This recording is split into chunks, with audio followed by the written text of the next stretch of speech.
no time for grasses. Feed them to the pigs, Harold. Robot, I'm my next of kin.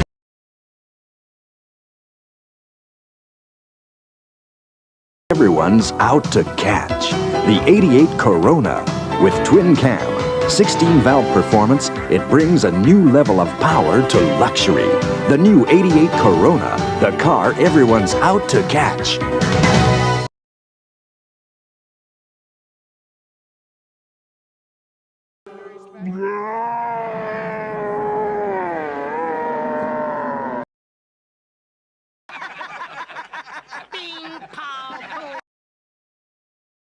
Well, what the filth, and I'll bust your filth and foul and...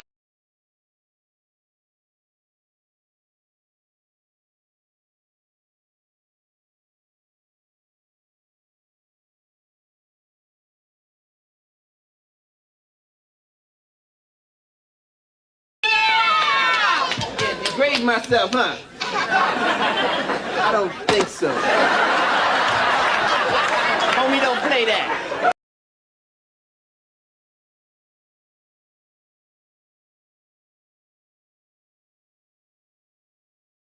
There's some Scottish people that kind of say purple burglar alarm, purple burglar alarm, purple burglar alarm, purple burglar alarm, purple burglar alarm, burglar, purple burglar, Are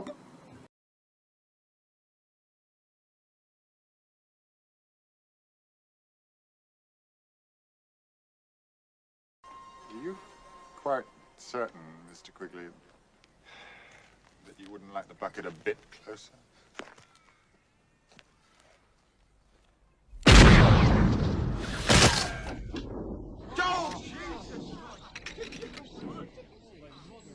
Quite certain.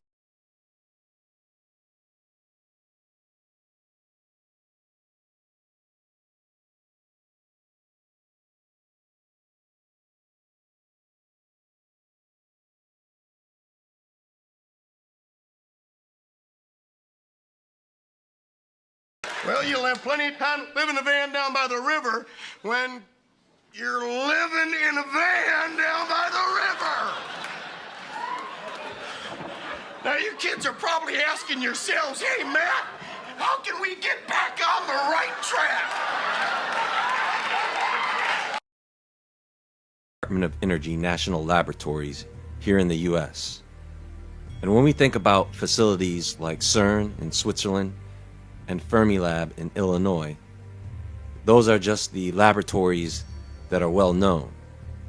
They both have particle accelerators, several accelerators in each lab. But did you know that there are more than 30,000 particle accelerators in operation around the world? Now you're probably wondering why in the world would we need that many particle accelerators? I don't know. Why do we need thousands of pyramids that exist in every inhabited continent on the planet? Some different sizes and some that have a purpose that is still rather a mystery to us. So we're going to take a closer look at a few of these laboratories, some here in the US and others around the world, to gain a better understanding of the main agenda here. Something that has been going on since the 1930s, really. Make no mistake, there is a bigger picture here, although it may take a ride into space just to see it.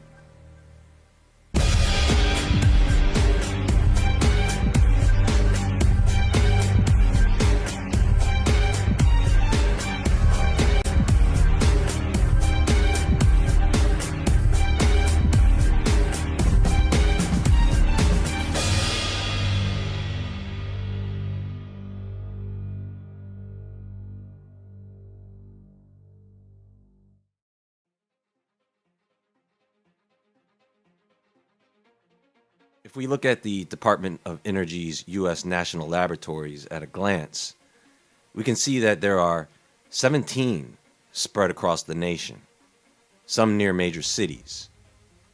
Out of that 17, 5 of them are NET labs, or National Energy Technology Labs.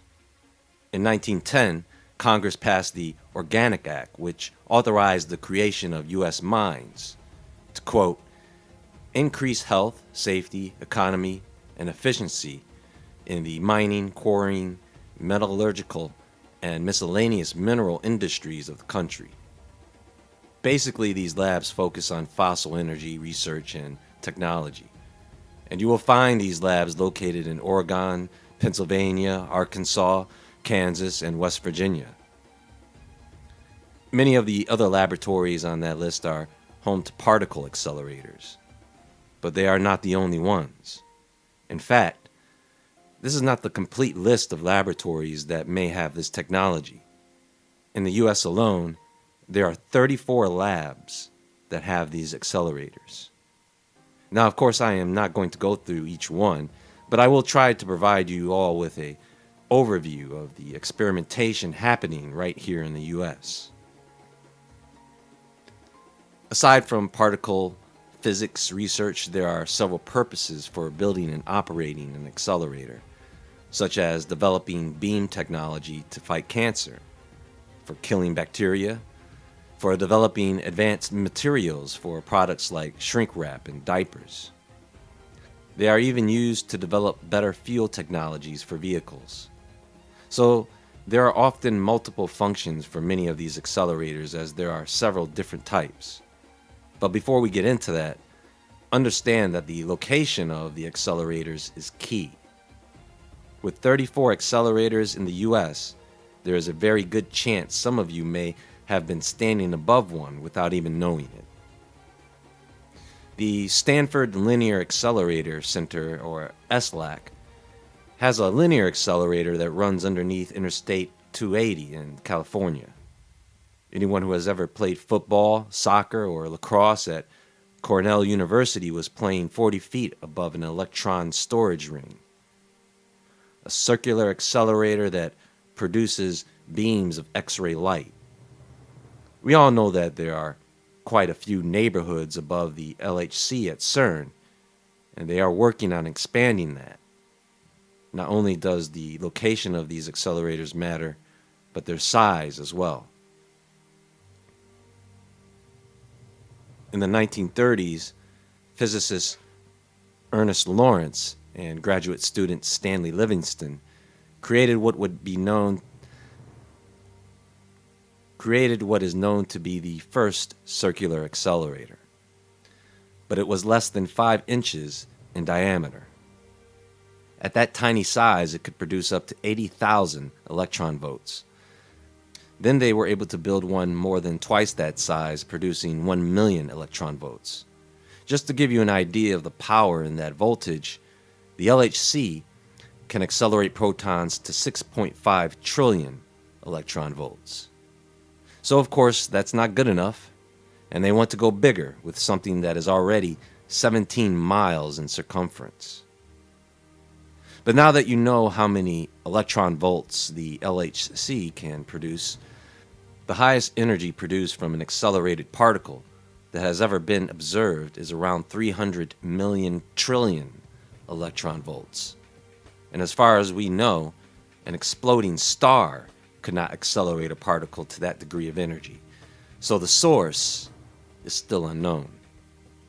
Now there are basically 2 types of accelerators, linear and circular. And what these machines do is they just produce a beam of charged particles. These particles are usually protons or electrons, or they can be whole elements like uranium or gold, although those are a lot heavier.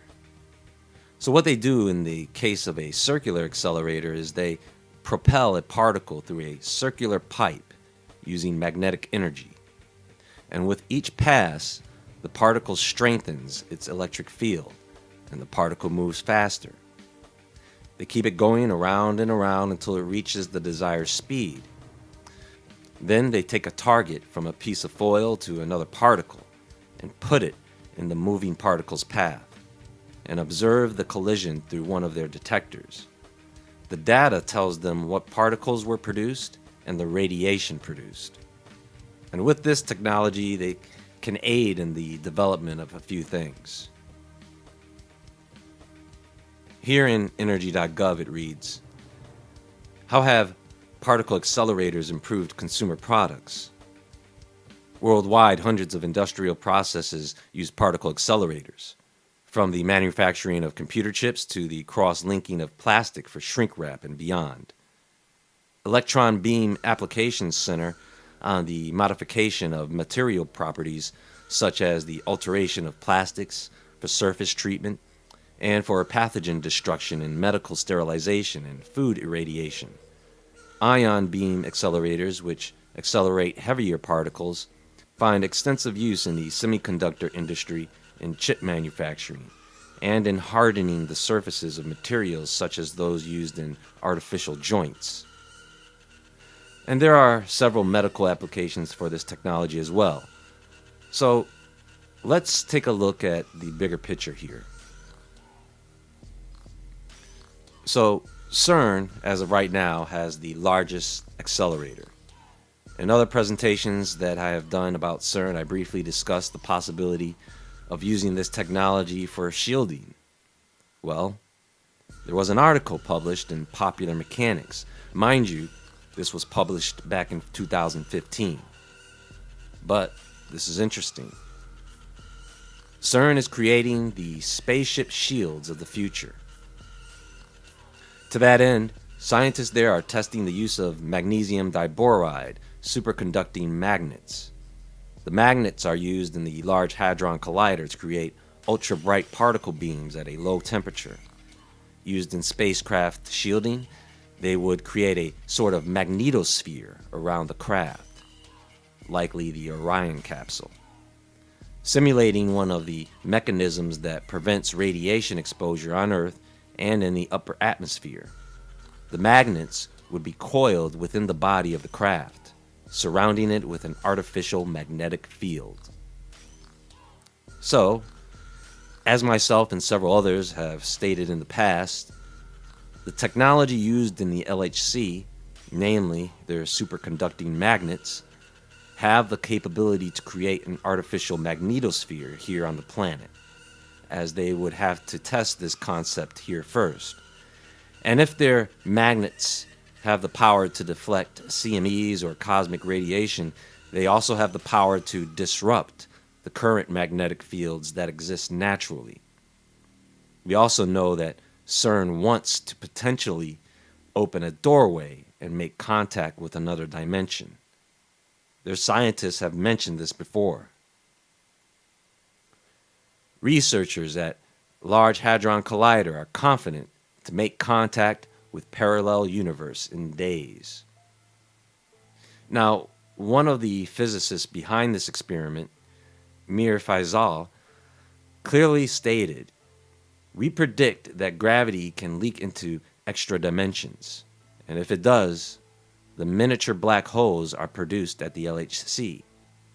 If we do detect mini black holes at this energy, then we are going to know that both gravity's rainbow and the additional dimensions are correct."